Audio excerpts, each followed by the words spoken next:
This is Growthaholics.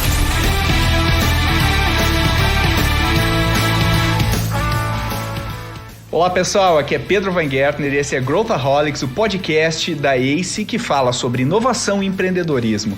E hoje é o primeiro episódio da série O Novo Normal. A gente está trazendo pessoas de primeiríssima linha para discutir o que vai acontecer, o que você pode fazer e como que as empresas estão reagindo em termos de estratégia, negócios e muito mais em relação à pandemia.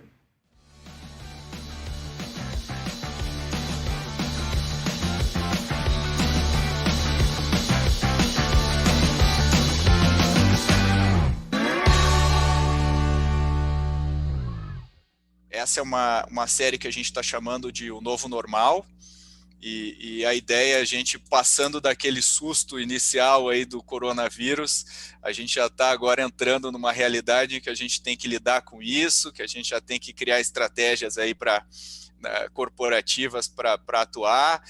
A gente está vendo muita empresa realmente se reinventar, jogando no ataque, criando coisa nova.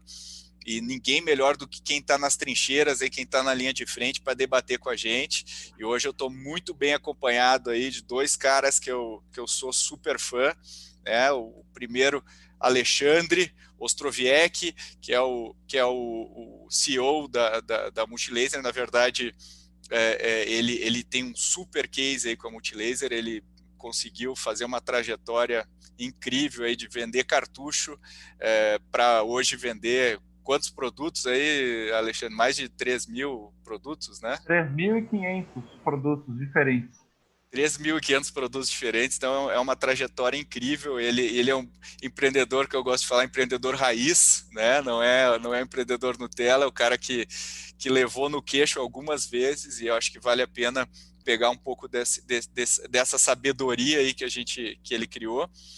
E obrigado aí pela tua presença, Alexandre. Se você pudesse apresentar rapidamente. É um prazer estar aqui. Obrigado a todos aí pela audiência, né? Atenção. Como o Pedro falou, eu sou empreendedor, família de empreendedores desde o começo, né? Meu avô foi empreendedor, meu pai também. Eu assumi a Multilaser aos 24 anos, falecimento do meu pai. A gente foi diversificando o negócio. E hoje é uma empresa que pode depois falar mais detalhes, tudo, mas é uma empresa com hiper diversificação de produtos. Tem desde acessórios de computador, que é bem conhecido, tablets, celulares, a parte de roteador, toda a parte de eletroportáteis, para casa, para limpeza, para escritório, mobilidade urbana, bike elétrica, coisas esportivas, temos caixas de som, temos 15 marcas no portfólio, 3.500 itens. É uma empresa de consumo muito variada, produtos de saúde também temos, produtos para impressão. Muita gente conhece a Multilaser por alguns nichos, mas nem imagina que tem outras 14 marcas aí, líderes também com bastante posição de mercado, brinquedos, baby. E tem um outro trabalho voluntário também, que é no ranking dos políticos, que eu gosto bastante para se envolver na política, talvez a gente entre nisso um pouquinho também. Eu queria. A gente está numa fase que acho que vale a pena entrar um pouquinho nisso para pegar os teus insights. E até churrasqueira, né? Tá vendo? Até churrasqueira portátil vende lá, né? É um super diversificado, muito interessante. E o meu outro debatedor aqui é o meu xará, né? O Pedro. Pedro eu conheço já há alguns anos, né? A gente se conheceu. Não sei se tu te lembra onde a gente se conheceu, Pedro?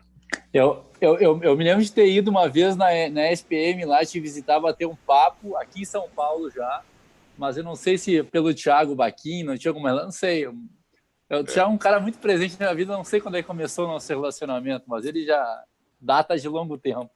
A gente se conheceu no South by Southwest. Foi a primeira vez que eu te vi. Foi há bastante tempo atrás. E aí você estava ainda na XP, né, quando eu te conheci pela primeira vez. E o Pedro é o CEO do Startse, que quem trabalha aí no mundo das startups ou da inovação, com certeza conhece aí o Startse, que fez um nome bem importante nos últimos anos. Quer comentar um pouco, Pedro? O que vocês fazem? Então, vamos lá. Acho que eu fui bastante tempo da XP, como o Pedro falou. Primeiro, prazer estar aqui. Eu sou fãzaço desse cara. Do Alexandre também. Não tive a oportunidade de interagir com o Alexandre, mas agora Está sendo aqui uma grata oportunidade para a gente trocar uma ideia, então agradecer quem está também nos assistindo. Eu conheci o Pedro, então agora fiquei marcado quando eu fiquei muito tempo na XP, quando eu fui responsável por criar a rede de escritórios, esses escritórios pelo Brasil inteiro, esses agentes autônomos. Eu entrei lá quando a gente era um agente autônomo em Porto Alegre, a gente foi crescendo e eu virei o líder dessa área.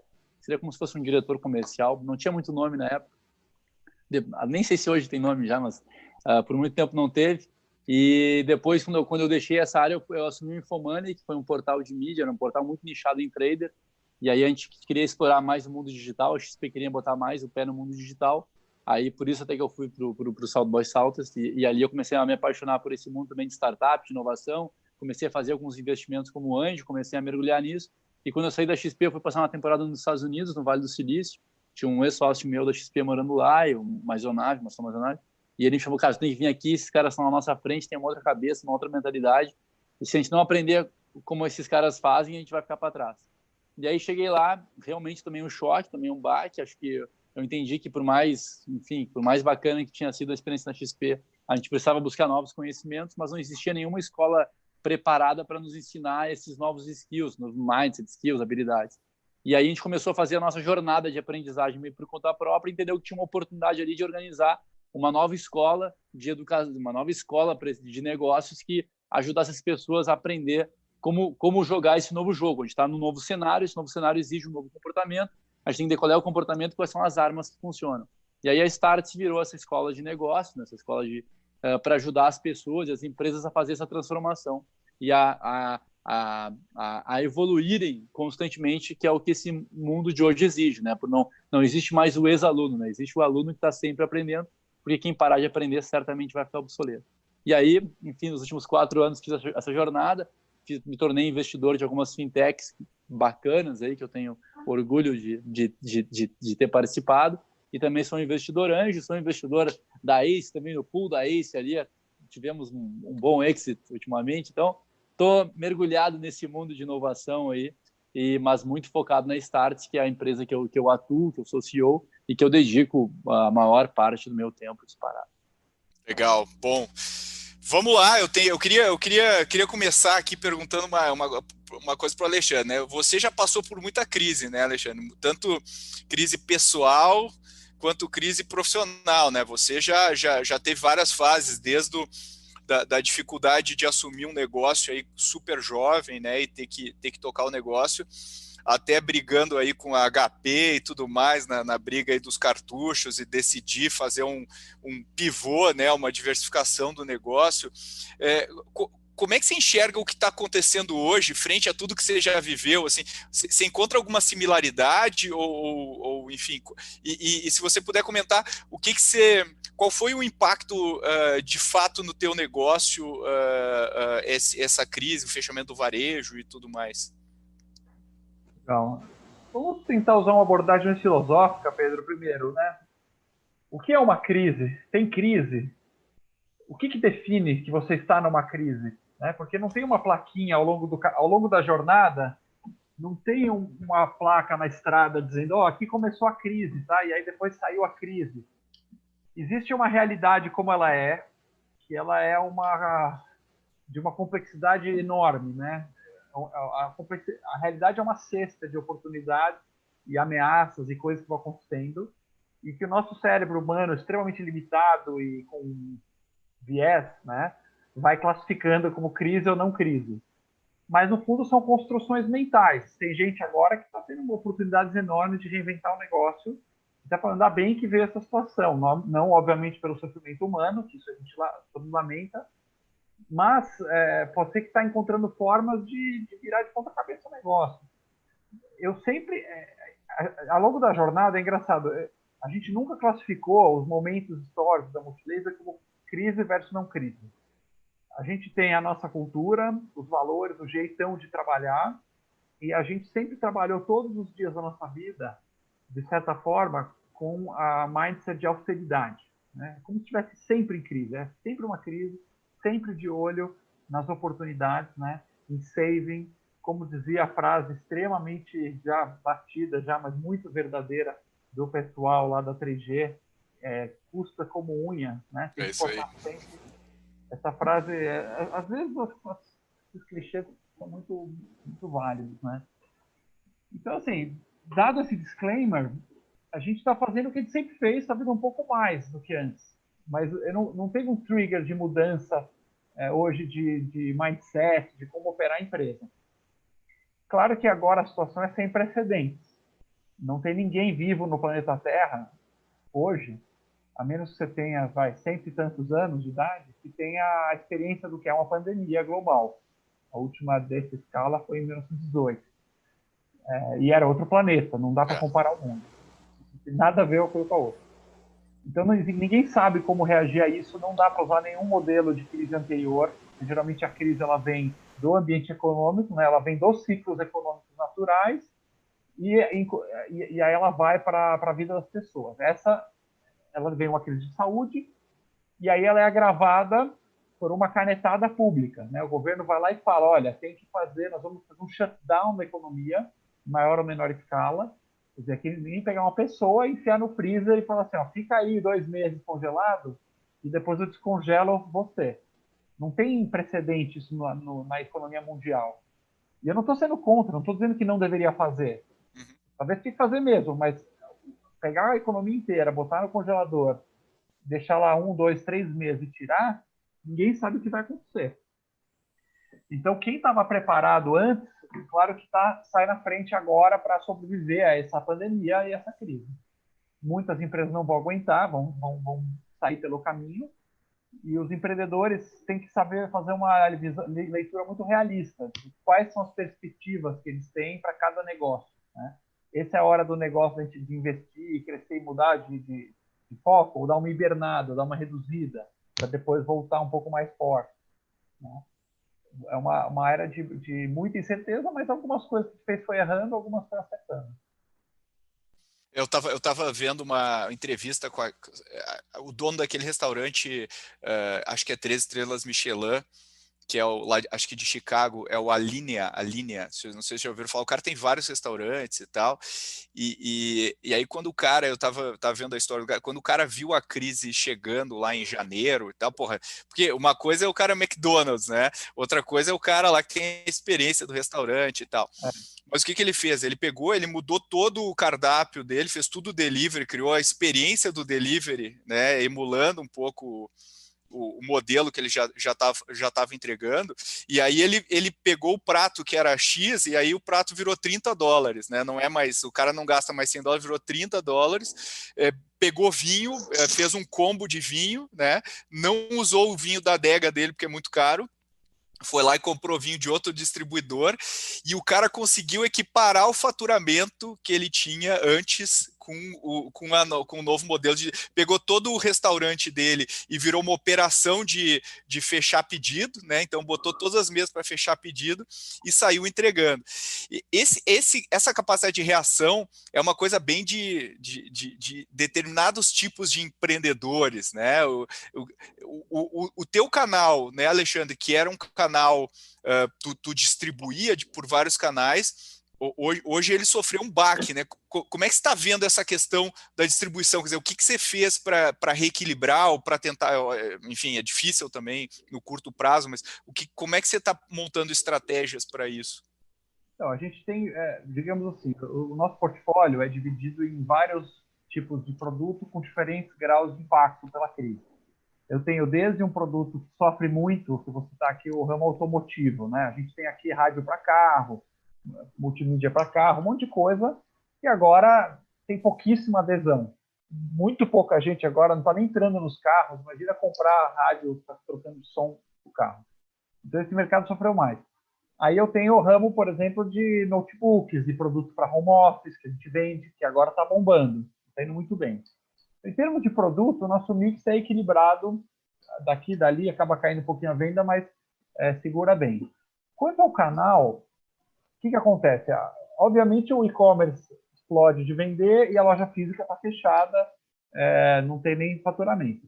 Mas, mesmo os clientes lojistas, nós temos hoje 15 mil clientes lojistas, loja física, né? Aquela lojinha de bairro que você tem aí, né, perto da sua casa e o outro e tal, são clientes nossos. Esses caras, eles estão com a loja fechada, por outro lado, o custo é relativamente baixo, o produto deles, que é produto de home office, tem adesão, e eles estão abraçando rapidamente o mundo virtual. Venda por WhatsApp, vendendo por Instagram, vendendo por telefone. Cara, os caras estão vendendo de tudo quanto é jeito, e muitos deles começando a gostar da brincadeira.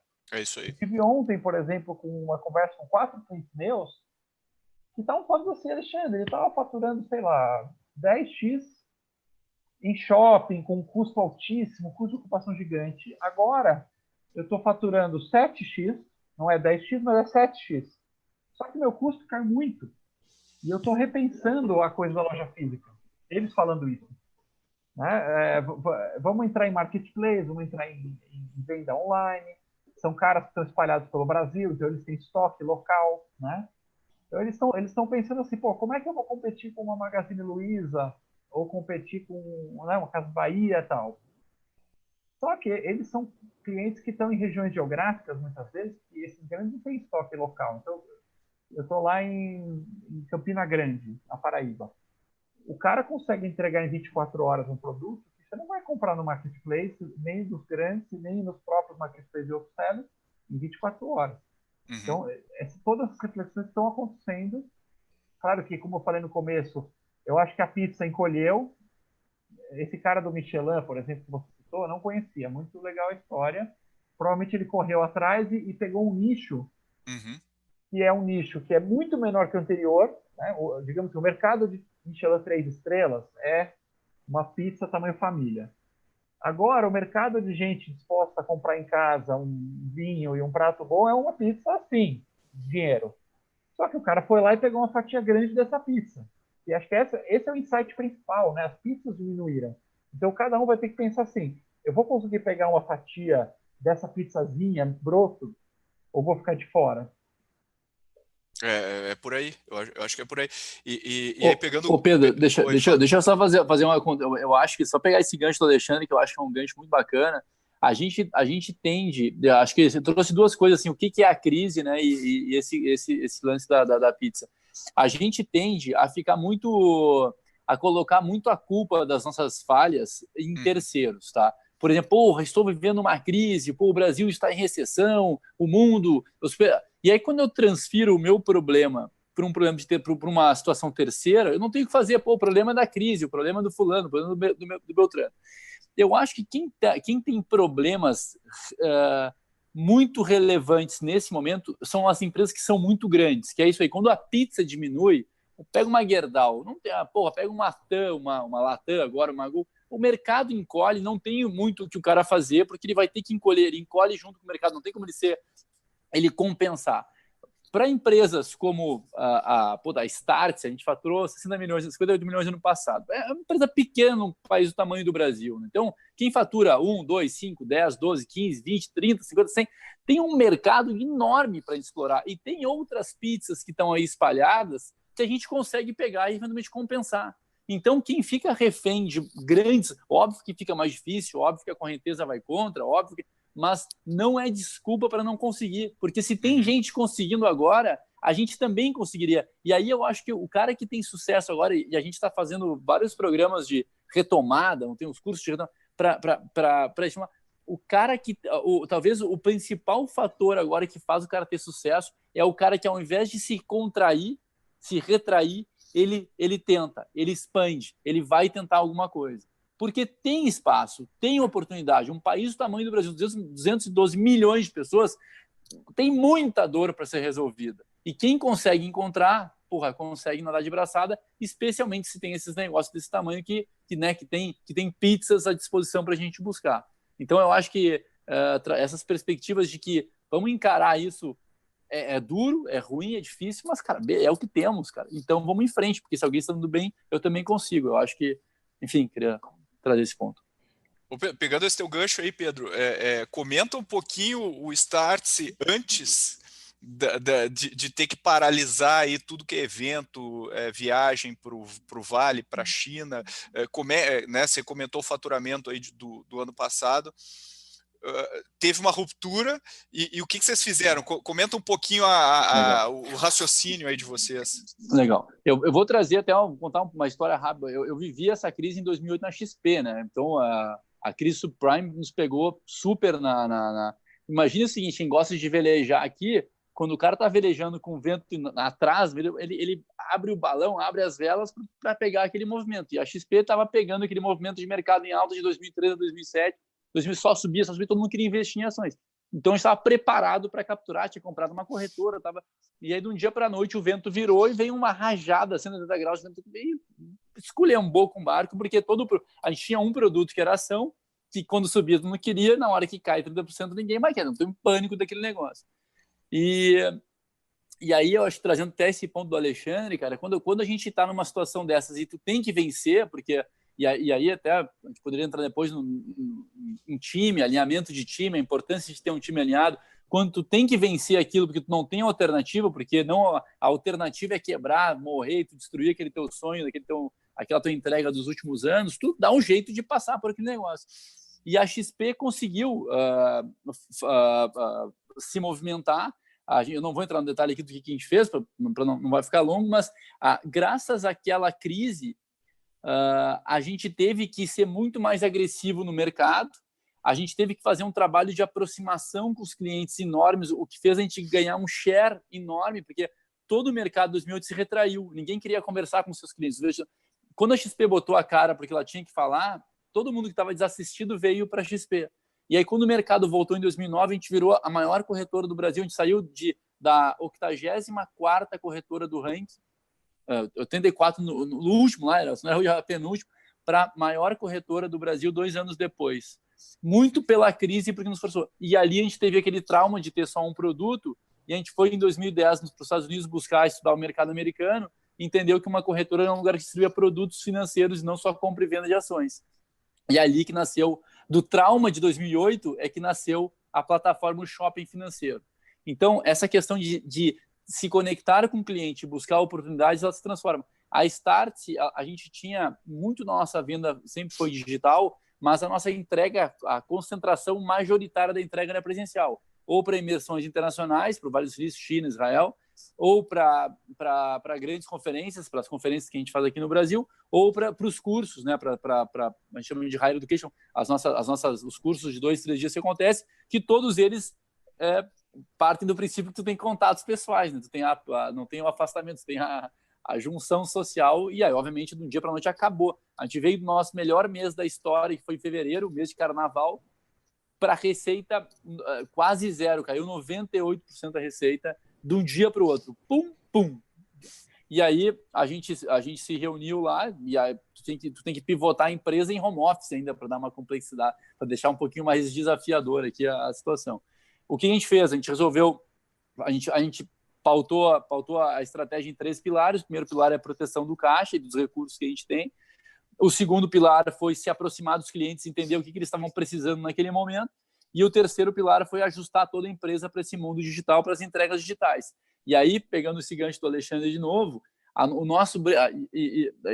gente conseguiu, ficou 10, 12 dias parado de receita, assim, fazendo conta de quando é que ia fechar a empresa, até quando que aguentava o caixa. A gente começou, depois do 12º dia, começou a recuperar a receita. E aí, trazendo esse ponto para o do Alexandre, o nosso break-even, ele caiu 66%. Ele caiu 2/3, tá? E a gente vai fazer hoje o mesmo resultado que a gente fazia antes da crise, com 60% a menos de receita pelo mix do produto digital. Então, nós estamos nessa fase aí. Não acho que pelo que a gente está vendo, a gente não vai morrer mais. A gente temeu ali alguns dias. Acho que isso não vai acontecer. Acho que tenho uma convicção que não vai acontecer. E eu tenho certeza que a gente vai sair melhor dessa situação. Maior não depende só da gente, mas melhor está conosco. Então, cada um que está nos ouvindo aqui tem a obrigação, na minha opinião, de sair melhor dessa situação. Entender o que eu posso fazer melhor, o que eu posso fazer diferente, como é que eu posso me aproximar mais dos meus clientes, como é que eu posso oferecer mais valor para eles. E, de novo, acho que tem muita oportunidade na mesa para a gente poder aproveitar. Super interessante isso que tu falou.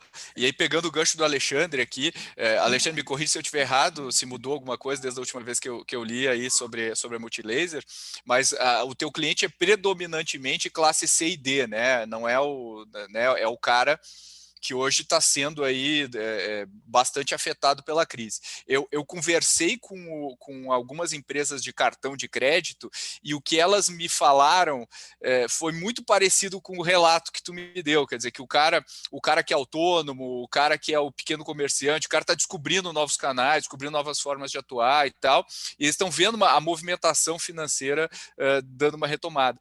E aí, pegando o gancho que o Pedro falou, da XP e que você falou, o que eu estou vendo é as empresas mais diversificadas nesse momento, em termos de produtos e de canais, estão conseguindo surfar melhor do que aquelas empresas que estão meio monocanal e monoproduto, né? Como é que você vê isso, esse mix de público com produto, e como é que você administra portfólio nesse contexto?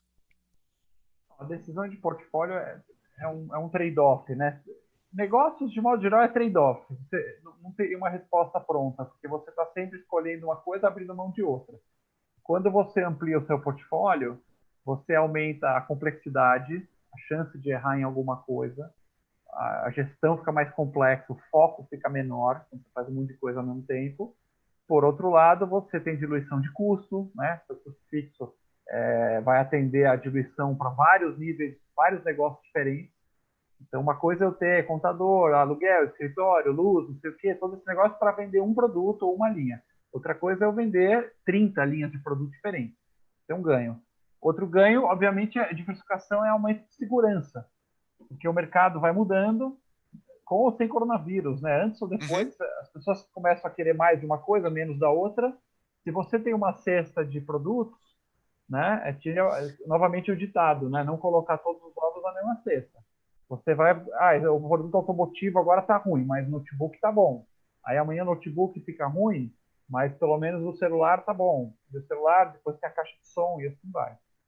Claro que, por outro lado, se você tem um business só e você acertou na mosca, é maravilhoso, né? Eu estava conversando com um industrial e tem uma fábrica de um tipo de tecido aí que o cara faz.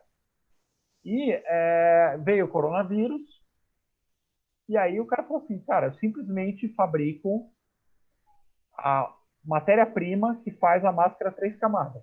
É isso que o cara fazia. E ele exportava para a China. Então, o business dele era exportar para a China diferentes tipos de tecidos, sendo que um dos mais importantes era só a matéria-prima que faz a máscara 3 camadas, que aumentou 10 vezes de custo em dólar. Oferta e procura, não preciso nem falar para vocês, sabe? O preço em dólar da matéria-prima aumentou 10 vezes e o cara vende em dólar e o dólar foi de 3 para 6.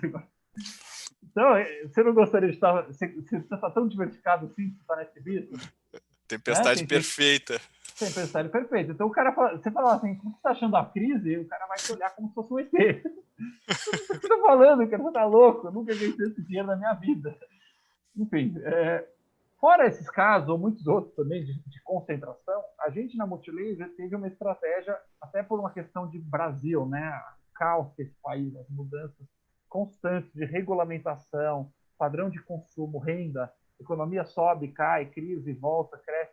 Então, a gente sempre tentou se manter diversificado para ficar com o custo bem enxuto, diluído em várias linhas, e essa flexibilidade, né? Para as coisas que estão pior, aí você investe em outras, põe o pé no acelerador aqui, no freio ali.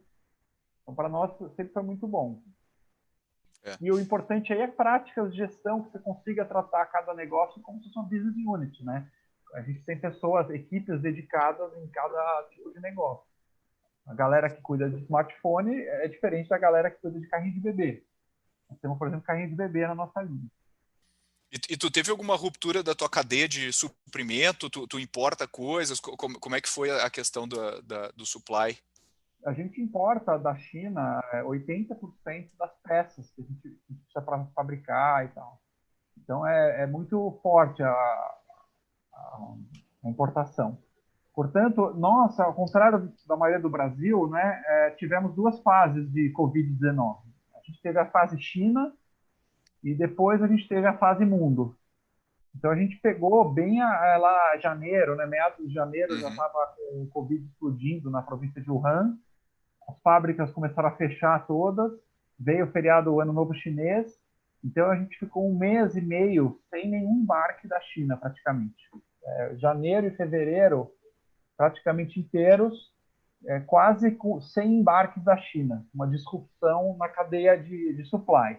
Mas o mercado aqui aquecido e comprando, né? O dólar começou a subir, então a galera ficou... O mercado estava muito comprador até fevereiro. Né? Até por medo do dólar que estava subindo, o custo ia subir, medo da falta de produtos da China. Estava todo mundo com o mindset de que vai faltar produto. Chegou dia 15 de março, a ficha caiu no Brasil. Essa semana do 15 de março foi a semana que a ficha caiu aqui. Aí o pessoal do Brasil falou, caramba, eu tô achando que o mundo não vai acabar só na China, o mundo vai acabar aqui também. E aí o mercado se retraiu, né? Fechou as lojas, quarentena, tudo. Aí o problema passou a ser de demanda. Pedro, deixa eu te perguntar uma coisa aqui. A gente está analisando os cenários aqui, né? E mesmo no cenário, no bear aí, né, do cenário de que a economia está ruim e tal, se a gente olhar o Brasil enquanto PIB, né, a participação de tecnologia, inovação no nosso PIB, e a gente comparar com os Estados Unidos ou com a China, né, a China, Estados Unidos é 30%, China é por aí, Brasil é 1 e pouco por cento. Ou seja, ainda é um bull market para tecnologia, mesmo no cenário que a gente está vendo hoje, né? Como é que você está vendo os próximos anos que a gente vai ter? Porque para mim foi meio que as empresas, no geral, né, falam, pô, peraí, eu preciso me atualizar, preciso correr atrás, eu preciso entender como fazer isso, né? Quem não tinha canal digital. Como é que você está vendo esse forecast aí futuro desse mercado? Então, eu acho que essa talvez essa ausência de investimento em inovação que aconteceu, ela é a maior oportunidade para os pequenos entrarem, ou pequenos e médios entrarem e ocuparem mercados importantes. O que eu estou vendo, né, Pedro? Vamos lá, vou dar um exemplo aqui. O Itaú anunciou que uma quantidade importante dos clientes deles fizeram transações só pelo meio digital que nunca tinham feito. A gente teve mais alguns indicadores de que pessoas mais velhas que nunca haviam comprado pela internet compraram pela primeira vez numa quantidade absurda. Tá. O que acontece? Quando o cliente eu sou cliente do Itaú, gosto do Itaú, então também não quero... meu exemplo não é para depreciar de maneira nenhuma o Itaú. Quando um cliente do Itaú que está só acostumado a comprar no Itaú, ele se a ir na agência, fazer as transações em meio físico, ele se força a ir no digital, ele descobre que, puta, cara, legal até esse negócio aqui do digital, né? Até mais fácil, puta, é mais simples, é bacana.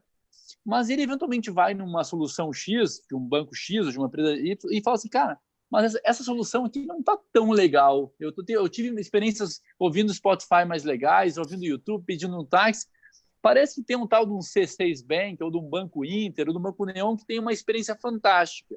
E aí, já que eu estou no digital, já que eu rompi a barreira do físico, eu fui para o digital, ele falou assim, então agora eu vou experimentar. Então, na hora que a gente força os nossos clientes a saírem daquele ambiente que a gente domina, que a gente é rei, e a gente tem muita barreira de entrada, e leva o cara para o mundo digital, no mundo digital as barreiras são muito mais baixas, porque os diferenciais são muito menores. Óbvio que a marca continua sendo relevante, mas a experiência de uso, um cara... com pouco recurso, consegue competir em condições quase de igualdade com um cara com grandes recursos. O custo de aquisição, que é uma métrica de limitação de compra, ele talvez seja um pouco parecido, e ele vai poder ser até mais agressivo se o teu custo for menor, porque o teu lifetime value vai ser maior. Então, quando tu tira esse cara do ambiente que tu domina e tu leva o cara para o ambiente digital, tu tá te colocando numa situação de concorrência muito mais... tá com muito mais vulnerabilidade do que tu estava. Sim, bem menos fricção, né, para o cara migrar.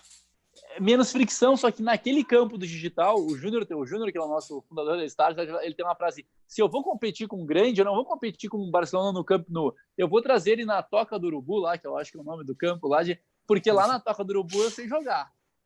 No Camp Nou eu vou perder 10 de 10. Lá talvez eu ganhe uma de 10, mas lá eu tenho alguma chance. Então, na hora que tu tira o cara do campo que ele domina, porque como é que eu vou competir com o Itaú no físico? Não tem como eu ter 10 mil agências. Como é que eu vou competir com com ponto frio no físico? Como é que eu vou competir com o Albert Einstein no físico? Não tem como eu competir com esses caras. Mas quando eu vou para o digital, ali eu tenho uma condição talvez mais equilibrada, óbvio, até algumas, mas eu tenho uma condição mais equilibrada de entrar. Então eu acho que a gente vai ver, cara, de agora em diante, a gente vai ver uma transformação nessas experiências digitais muito patrocinada pelas grandes empresas, que vão ter que entrar nesse campo, mas jogando em condição forte. Não vai poder entrar meio pau, porque a meio pau ela vai perder. Então ela vai ter que perder aquelas questões de segurança, porque assim, toda empresa é muito boa, a empresa constituída é muito boa em evoluir, e é muito ruim em transformar, porque transformar tem risco, tem erro, tem investimento, tem teste. Então, para evoluir eu sou craque, para transformar. Mas nesse jogo está mais arriscado não fazer nada ou continuar só evoluindo do que se arriscar em algumas transformações. E nesse jogo, onde as grandes também vão entrar em campo no digital, tem um cara que vai se dar bem, que é o cliente, cara, porque ele vai ter cada vez mais alternativa, cada vez mais competição, cada vez mais poder de escolha. Então, eu acredito que esses números eles vão crescer absurdamente. E aí, as empresas que quiserem antecipar esses movimentos ou ganhar tempo, elas vão ter que se aproximar mais de startup, vão ter que comprar startup, vão ter que se aproximar de caras, fazer JVs, e isso vai jogar investimento nesse mercado que, por consequência, tende a ter mais, né? Onde tem dinheiro, tu tende a se desenvolver mais.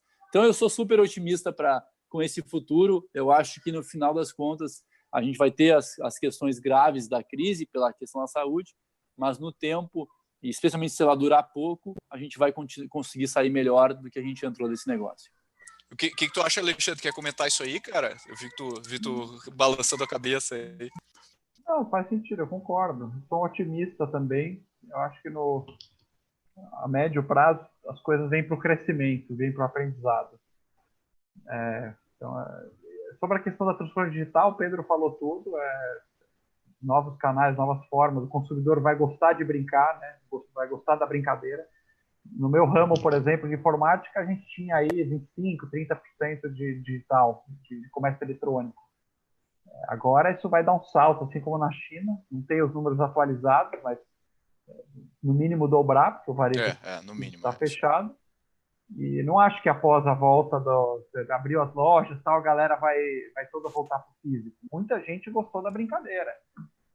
Eu, por exemplo, eu confesso, eu não era um usuário de iFood, de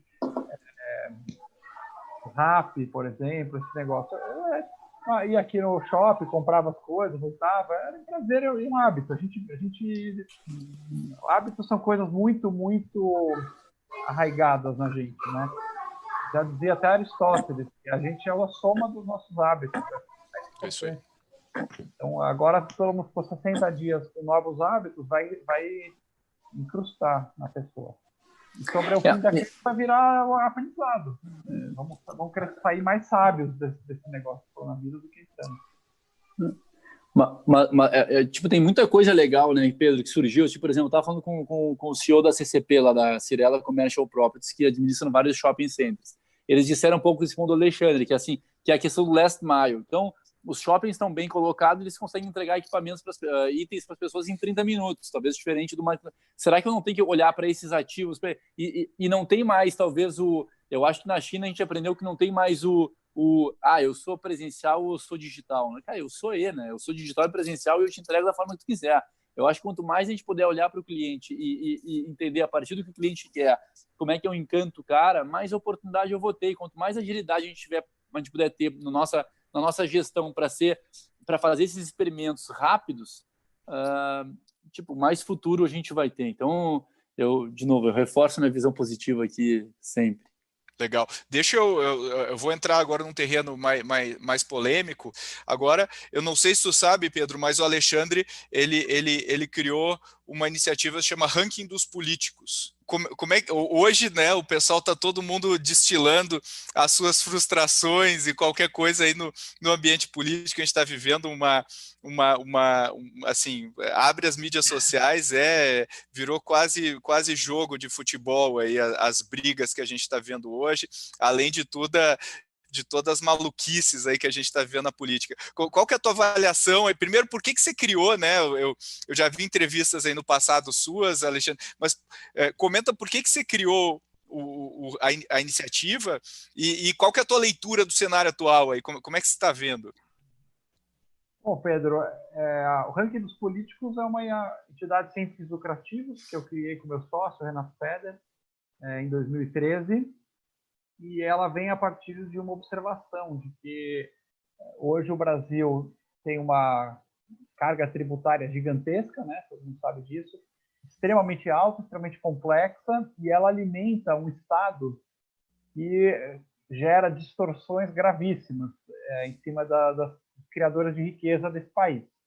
Seja esse criador de riqueza, grandes empresas, pequenas, microempreendedores, assalariados, toda a base de cidadãos comuns, na prática, ela é assaltada por um tipo de Estado, deve haver Estado, mas um Estado que tem distorções muito grandes, né? Ele tudo toma e muito pouco devolve. E a verdade é que as pessoas fazem pouco a respeito, se engajam um pouco, se informam um pouco, historicamente, né? Então, o ranking dos políticos, ele de forma bastante objetiva, ele faz exatamente o que o nome diz. Ele ranqueia os políticos de Brasília, ele é focado na esfera federal, que é onde tem mais dados, é onde tem mais dinheiro, onde tudo circula, né? A esfera federal. E ele ranqueia para a população do melhor parlamentar para o pior. E com isso ajuda a orientar votos para que a gente comece a votar em pessoas pró-cidadão comum, né? Pró-empreendedor, pró-criação de emprego e contra grupinhos de privilégio e corrupção que a gente sabe tanto e lê por aí. Esse é o resumo do negócio. E hoje o Brasil está amadurecendo, né? A gente tem uma camada de polaridade hoje, né? Direita, esquerda, petralha, coxinha, bolsominion, petistas. Bom, tem as tribos aí de internet, está aprendendo a conviver um pouco. Ainda não amadureceu, ainda é muito no nível pessoal de xingamento, não muito no argumento, e sim ataques contra a pessoa, né? Em pautas que são, às vezes, muito identitárias, né? Que são pautas que nem são tão prioritárias para o Brasil. E você tem uma real disputa que fica nos bastidores, que é basicamente o cidadão comum de um lado, como eu falei, e os grupinhos do outro. Essa é a verdadeira história do Brasil. Uma guerra entre grupinhos versus cidadãos comuns.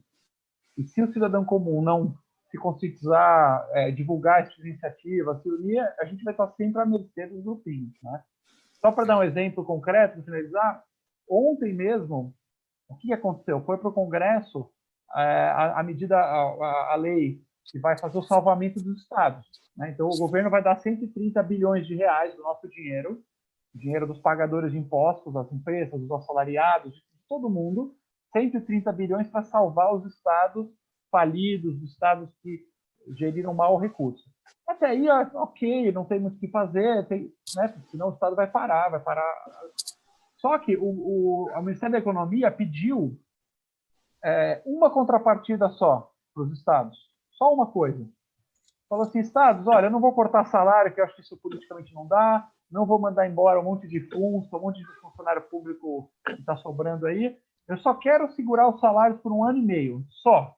Podemos congelar os salários? Pode ser esse o sacrifício de vocês, já que a sociedade está toda sofrendo? E a Câmara dos Deputados votou esmagadoramente contra isso, para que os aumentos continuem sendo dados. E o placar foi aproximadamente 500 a 16. Teve 16 votos para congelar salário e 500 votos para continuar não só pagando em dia... Não é corte. É congelar o aumento. Então, e as pessoas não tomam conhecimento disso, cara. Se você fosse assaltado todo dia por um cara que vem enfia uma arma na tua cabeça e roube metade do dinheiro que você tem na tua carteira todos os dias da sua vida, você ia ficar esperto. Só que o governo faz isso com a gente e muita gente está dormindo ainda. Então, os políticos é uma iniciativa para acordar. Estamos com quase 2,5 milhões de seguidores já. Falta mais 100 milhões para chegar na maioria. Muito legal. Se a gente for lá ver o ranking, tá ali o Partido Novo tá ocupando ali com as primeiras posições, né? Os deputados com louvor, né? Tem muita gente boa. Nós temos hoje 15 partidos entre os top 100. Não é uma iniciativa partidária.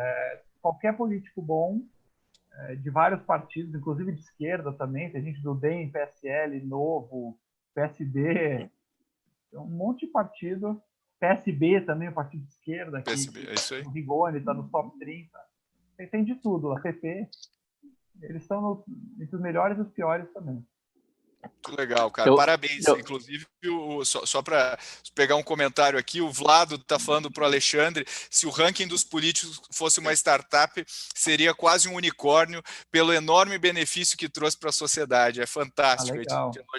Concordo. Vlado, deixa eu te dar mais um exemplo que é importante, como a gente consegue mudar as coisas, né? Olha só, o governo ia aprovar o fundão eleitoral.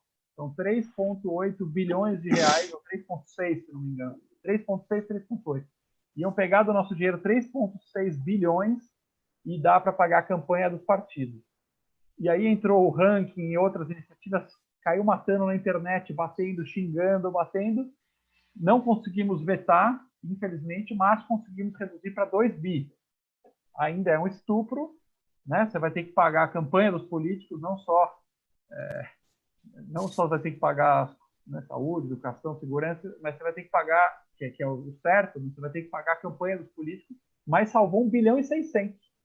Sabe o que é 1 bilhão e 600? Né? A quantidade de leitos que você consegue fazer com isso. É isso aí, muito legal. Você ia falar, né, Pedro? Não, eu acho sensacional essa iniciativa, acho parabéns, acho muito legal ver gente boa fazendo essas coisas, mas infelizmente acho que tem um desincentivo enorme para gente boa entrar na política. Eu, quando saí da XP, quase fui candidato a Partido Novo, já prefeito de Porto Alegre lá.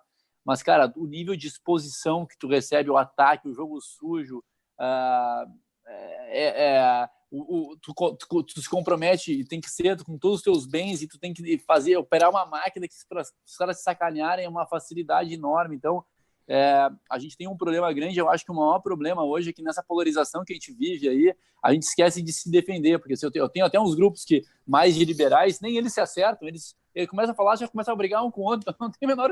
Não. Enquanto a gente não tiver, e aí nós gaúchos, né, a gente tem essa mania de ser muito brigador, né, e a gente sabe que o brigador, cara, e o brigador não é mais brigando que tu chega lá, cara, é no consenso, é no alinhamento, né? Também como é que tu consegue quebrar um modelo podre desse que a gente está vivendo sem brigar. Então, é muito...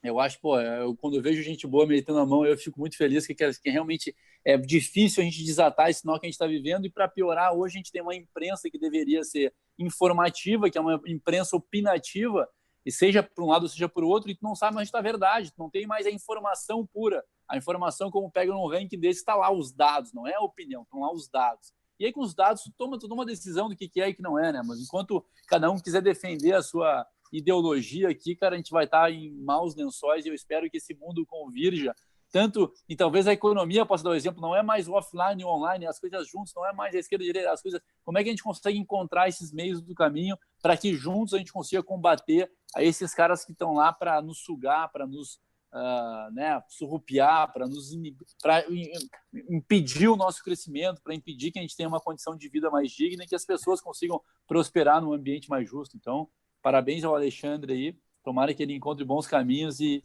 que a gente consiga apoiar esse tipo de iniciativa e que mais floresçam desses exemplos aí. Parabéns, Alexandre.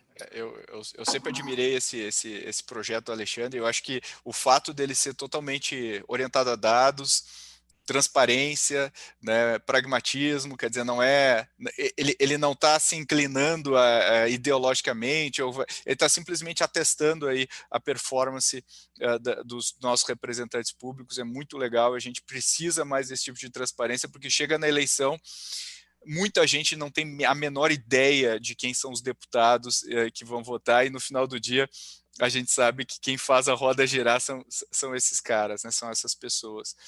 Só pegando uma pergunta aqui, eu não sei se algum de vocês quer arriscar isso aqui, talvez a gente possa adaptar, mas o Ricardo Cantaclaro pergunta como otimizar o funil de vendas, ou o que eu estou entendendo é como chegar e como trabalhar nesses novos canais para o produtor rural, né, que basicamente é distante fisicamente, são pequenos, alguns médios, muitos sem internet, semi-analfabetos digitais. Vocês querem arriscar opinar sobre esse tema? Não? Eu só queria falar um ponto. Eu acho que tem uma transformação no mundo rural. Se tu pegar quem não... Pega os caras de campo hoje, todos têm WhatsApp. todos têm WhatsApp e a maior parte das transações se dá nos grupos de WhatsApp dos caras. Então, a gente tem algumas crenças que me parecem que elas estão erradas, que assim, o pessoal mais velho nunca vai entrar na internet. O meu avô tem 92 anos e é um grande usuário de Facebook. Lá ele posta, tem milhares de seguidores. Então, assim, qual é que para mim o grande entrave aí, Pedro, e vocês podem até ajudar quem tem esse entrave, cara, como é que eu crio uma experiência digital para que esse cliente consiga entender o que ele precisa, para poder entrar nesse mundo? É muito mais uma questão de usabilidade, de facilitar. Por que o cara mexe no WhatsApp? Porque é fácil. Então, na hora que for fácil ele transacionar na tecnologia, nas plataformas, ele também vai usar.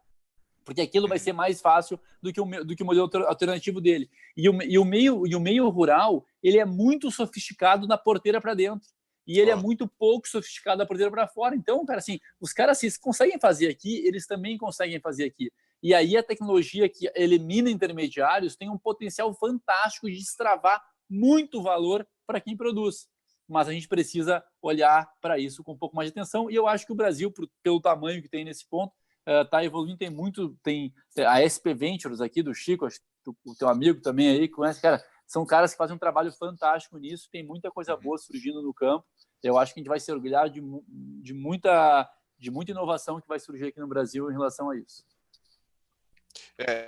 Do nosso portfólio, por exemplo, a gente tem empresas do setor agro, startups do setor agro que estão batendo seus recordes de vendas nesse mês e no mês passado, né? Quer dizer, então a distribuição digital aí tá acontecendo, né? Não sei, via WhatsApp. Aqui o Anderson comenta aqui que trabalha com B2B em produtos rurais e basicamente todas as negociações têm sido feitas via WhatsApp.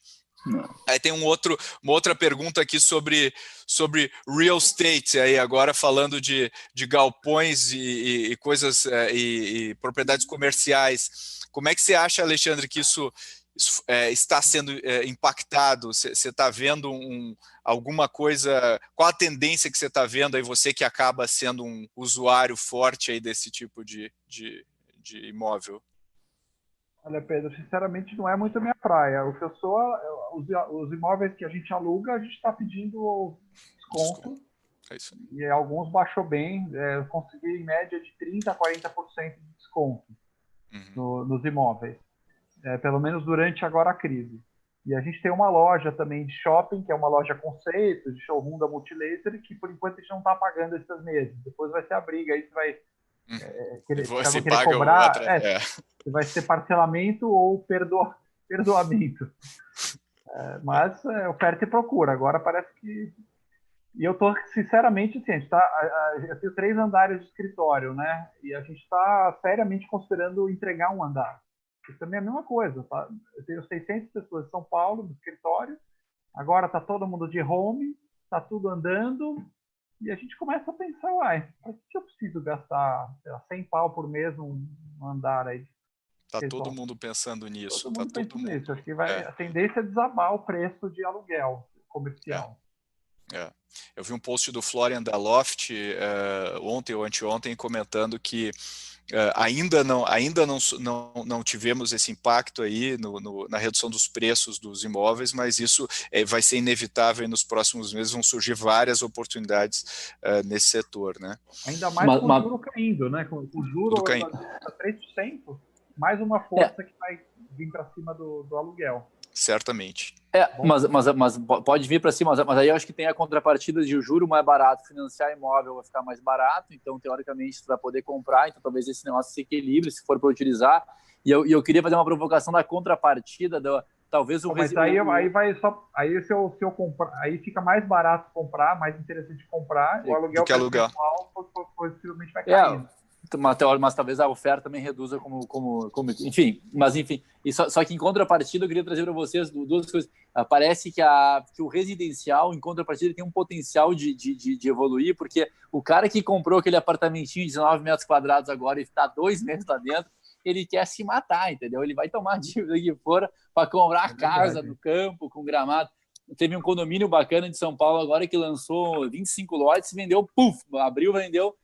Porque tem o Júnior criou, não sei se ele criou, se já existe o consumo da vingança, que quando o cara sai da crise, fala, agora eu vou me vingar, agora eu vou viajar o mundo, agora eu vou fazer não sei o que, agora eu vou comprar aquela casa que eu quis, porque, enfim, talvez tenha, eu acho que tá difícil de prever as coisas. O Pedro, conversando com ele há 2 semanas atrás, falou assim, cara, eu não consigo prever amanhã, tá difícil de prever amanhã, acho que um planejamento mais semana aqui virou uma loucura, mas eu acho que tem mudanças interessantes que vão acontecer aí, cara. Legal. A gente está arrumando o nosso fim aqui. Eu queria pedir se vocês dois puderem compartilhar aí uma mensagem final aí para os empreendedores, executivos, enfim, que estão nos ouvindo. O que vocês gostariam de reforçar? Quer começar aí, Alexandre? Eu acho que só talvez separar o mundo em 2 círculos, né? Não é conceito meu, é do Stephen Covey, então não quero pegar a autoria aqui de ninguém. Eu adoro ele, falecido, né? Falecido Stephen Covey, maravilhoso, o livro 7 Hábitos das Pessoas Altamente Eficazes. Grande livro. Um livro para se organizar melhor, leia os 7 hábitos, está com muita preguiça, leia o hábito 3, primeiro o mais importante. Mas basicamente fala do hábito 1 dele, cara. Faz um círculo na sua mente gigante de tudo que te preocupa, tudo que você olha, tudo que você vê, toda notícia, Covid, hospital que morreu, Trump, o cacete e tal.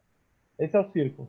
Desse círculo grande, de todas as suas preocupações, desenha um círculo menor e fala assim, quais dessas coisas eu posso atuar? Eu tenho diretamente uma possibilidade minimamente remota de atuar. Você vai mudar a cabeça do Bolsonaro? Bolsonaro falou uma merda ontem, não gostei, ou gostei, sei lá, não estou fazendo política. Você consegue mudar a cabeça do Bolsonaro? Não, então não faz parte do círculo grande. Pense no círculo pequeno. O que você pode atuar? Cara, foca 100% no pequeno, o resto é ruído, esqueça, informe-se o mínimo possível, só para você fazer um mínimo cenário para você atuar no pequeno, é o círculo de influência, aquilo que você pode influenciar. E o resto é o círculo de preocupações, o círculo de influência vai te dar sucesso, e o círculo de preocupações vai te dar uma úlcera. Então, muito bom, cara, muito bom. Muito bom, esse é uma bela dica, e ele fala, né, o Covey fala que quanto mais tu foca no círculo de influência, mais tu expande o teu círculo de influência, né? Exatamente, ele vai crescendo, é isso. Começa a influenciar mais coisa. Muito legal, boa dica. Pedrão? Então, eu adorei essa, e eu diria assim, e aí já que tu tá focado em poucas coisas, faz, cara, tenta, vai, te expande, te arrisca, experimenta, porque essa é a hora de a gente fazer isso. Nessas crises é que surgem oportunidades, o mercado chacoalha, se conecta com o teu cliente ou com o teu cliente potencial, entende onde é que está a dor do cara e cria alguma coisa, mas cria rápido, com compromisso de evoluir com mais intensidade ainda, mas faz. Qualquer coisa que começou pequeno, feio, ruim, mas a preocupação de evoluir, tornou os negócios grandes. Eu acho que temos um exemplo aqui com o Alexandre, cara, começa, vai e faz, que, cara, os caminhos vão aparecer, quanto mais a gente fizer, mais inteligente a gente vai ficar, e, cara, tem muita coisa boa pra gente fazer. Então, obrigado aí, foi muito legal, cara, prazer estar com você sempre. Obrigado, deixa eu terminar, então, eu vou... desculpa, Alexandre, te cortei. Obrigado pelo convite. Imagina, eu vou fazer as minhas palavras finais aqui só comentando, fazendo convite aqui para o pessoal, para os próximos que a gente vai fazer. Então, assim, só para lembrando, o Start e a Ace criaram uma iniciativa que a gente chama de Fix, né, que é um modelo que a gente acredita que pode ajudar os executivos aí a pensarem um pouco diferente. Então, a gente entrega tanto a parte da educação, né, através do Start, quanto a parte da execução através da ACE. Então, vale a pena conhecer esse projeto que eu e o Pedro gostamos muito. E falando um pouquinho do que vem por aí, a gente vai ter uma conversa com a Lídia Abdala, que é presidente do grupo Sabin, que é fantástico, também é um case maravilhoso. A gente vai falar com a Cláudia, que já foi CEO da FINAC e hoje é board member aí de várias empresas. O Yuri, que é o CEO do Burger King, também vai compartilhar, e ele que está numa situação de restrição bastante grande, né? Como que ele está planejando, como que ele está montando aí a lógica da empresa. E o Richard, que é o CEO da Aramis, também vai comentar um pouquinho sobre a lógica da indústria dele. Então, o que a gente está tentando buscar aqui é justamente trazer várias cabeças aí geniais, como do Alexandre e do Pedro, para debater com a gente. Se você quiser saber mais, aí assinar o nosso newsletter e acompanhar o nosso podcast, também vale a pena. Tem muito conteúdo bom, muita coisa legal que a gente está fazendo.